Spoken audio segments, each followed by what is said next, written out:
people who don't put in any effort themselves. It's okay to lose friends. People drift apart. If you find it's always you who has to make the effort, then maybe it's not worth the effort. Caring about what everyone else thinks. Someone will always have a criticism about what you do, believe, and love. Learning to honor yourself is incredibly freeing. The world keeps turning no matter what. Being in a relationship where your significant other isn't there for you. Never give them another chance or say, he/she has changed, he/she is different now. If they are abusive, and they always come crawling back to you, or they cheat on you, and always crawl back to you, ditch them, man. Get that negative shit out of your life. You're better than that. Never getting over that relationship you thought was the one. I was in your position 4 years ago, or was it 5? Who is counting? 7-year relations heat. Toxic and worthless. You're better off. It would have ended later, and it would have been even more devastating. What I did was talk to my mother about it. It brought us closer together. She told me about my grandma, who was in a hospice. I started visiting her every week. My mother and my grandma were my go-to for emotional support. I started working out, exercise, made goals. I barely could run 100 yards. I did it every day. Picked up the guitar. Battled with depression, anxiety, schizophrenia, and a boatload of other mind battles day in and day out. It was so bad I became vegetarian and started meditating. There was not one day I did not think about her, what had happened, and how much of a scar it left with me. Always blaming myself, even when she was a manipulative wench. Made goals for myself. Started to hang out with friends. Pursued for a job. Trained to run a marathon. Got a motorcycle. Did what I wanted to do. I had so much time to myself, it was great. I became a badass cool guy, but the thing was, I always felt like I wasn't enough. It was due to the fact that she kept putting me down all the times. She would bring up others. She eventually cheated, and now I couldn't even trust myself. Even though girls were coming at me, I never thought I was good enough. I failed to realize how much I was truly worth. Outside I was confident, inside I was small. Where I messed up was forgetting how much you're worth. Even right now, you are an amazing person. Never forget. Start working on yourself. It is easy to fall into drugs. I know I did for a bit.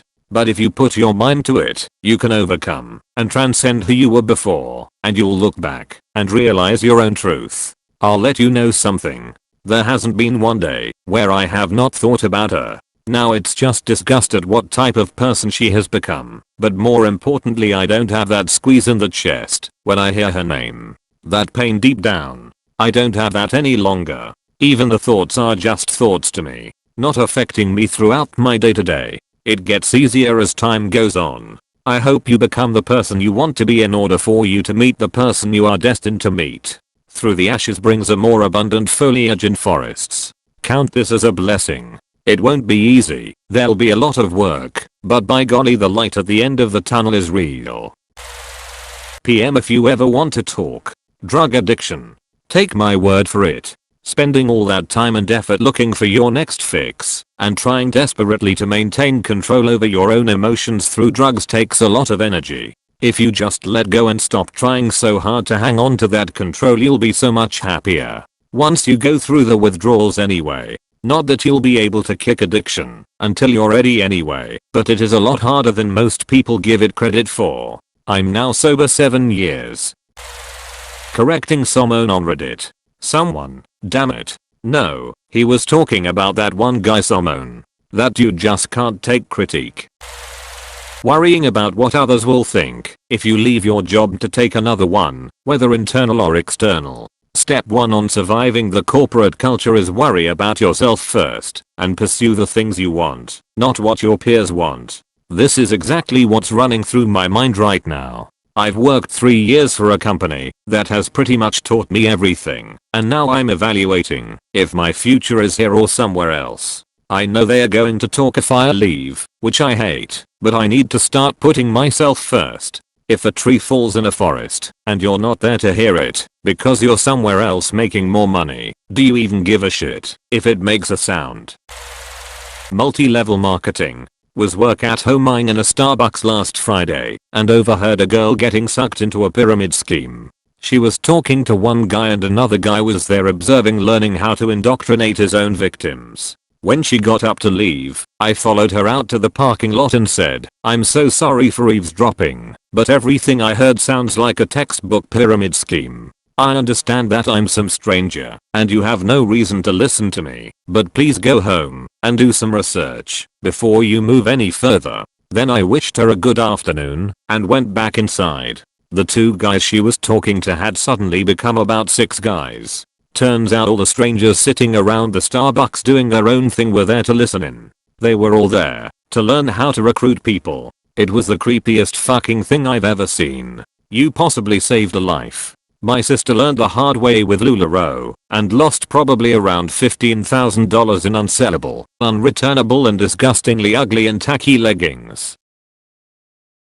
He absolutely did save a life and likely the lives of dozens of people around her. I say this as the son of someone who should be the god and patron saint of MLM/pyramid scheme type businesses.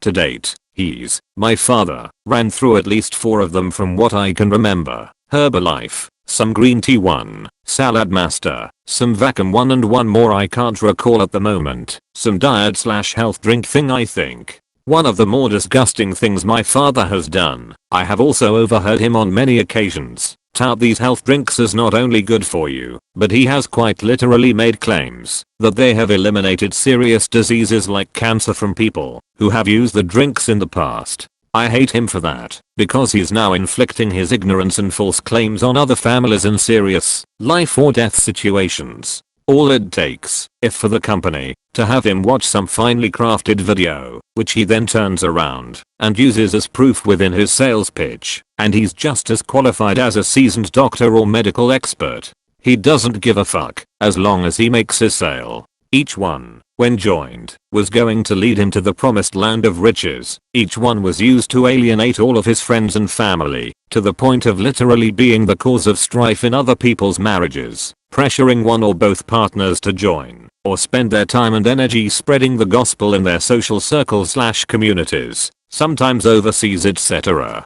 Every time he reaches out to people, even for what masquerades as an innocent call, friends and family immediately think to themselves, what are you selling now? As told to me by my godfather, who has also decided to cut contact with this maniac.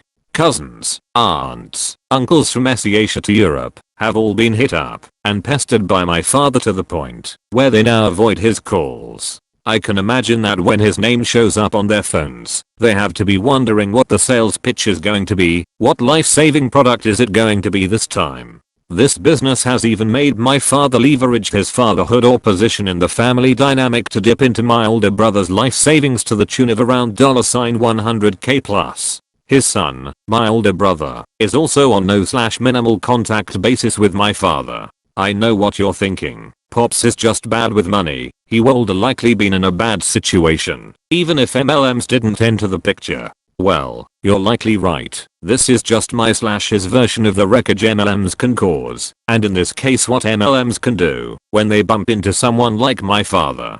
I'm under no impression that he is the only one of his kind out there. Each one was the truth. Each one was a sure bet to riches, and you were quite literally an idiot if you didn't rush to join him in yet another grand scheme to success. Each new scheme was a lottery ticket that most people were too stupid to sign, in his mind. What's more, these scams, one after another, over many years have cost him all of his and my mother's savings, drove them into deep debt, about $400k plus last heard. Credit annihilated over the years, which led them to having to sell their house, a house that my servant-like mother worked as a nurse for about 40 years to pay for, with little help from him, and now are renting an apartment, which is also solely paid for by her pension. He's got absolutely nothing, and the almost comically ironic pairing of someone who is famously bad with money, a typical high-pressure slimy car salesman type personality, and the virus which preys on your social circle, network, family, and friends nature of MLM/pyramid schemes, is just a perfect disaster, the fallout of which is still being dealt with by 270 plus. year-old retirees, one of which is too ignorant and self-absorbed to, still, not let go of the MLM dream. Personal relationships, family, friends be damned. I'm going into detail with this because I want people to know of the extent that these schemes can destroy people, and by the very nature of a person having to leverage and exploit their relationships/friends/family as a means to grow the business and sell more product, destroy the people around them. Dozens of people have been caught up in the web of my father's MLM scams. They were either convinced by his tactics, or simply bought into the sell themselves, invested ungodly amounts of time, money, and effort, only to give up themselves, and get left with nothing as well. Also, the cherry on top, he recently was scammed out of, from what I heard in terms of amount, about $40k by, and I'm not fucking kidding you, by some African money investment scam. Oh and yup, he drew my mother into that one too. Complete. Fucking Mark. If MLM schemes worked for you then great. I'm not going to waste my effort trying to argue with you. Great. Congratulations. Fantastic. Stupendous. But, after seeing the irony of my already detestable father, history of severe emotional and physical abuse, bumping into a line of work that essentially requires you to enact a parasitic approach to curry up sales, I have to bring to light how disastrous MLMs can be to not only the person who is in the MLM themselves. Please, if you already weren't weary, use my example above to stay the hell away from MLMs, or any business that has that sort of get your friends involved model. It was a big part of what destroyed my family. Most of the time when a place offers a free item it's not worth the time to stand in the insane line with the other people lining up for the same thing. For example, yesterday Little Caesars had a free pizza deal from March Madness I think, and the line at the one near my job literally had 50 plus people and then some. I would rather pay $5 for the pizza and not wait in that bullshit than wait for a ref tier pizza. Usually it's food related, but yeah, free shit isn't worth your time 99% of the time. There are some people, a good percentage, that have a hang up about free, and they cannot say no. It is weird. You have a message from the informative dude. Like and subscribe to not things that aren't worth it.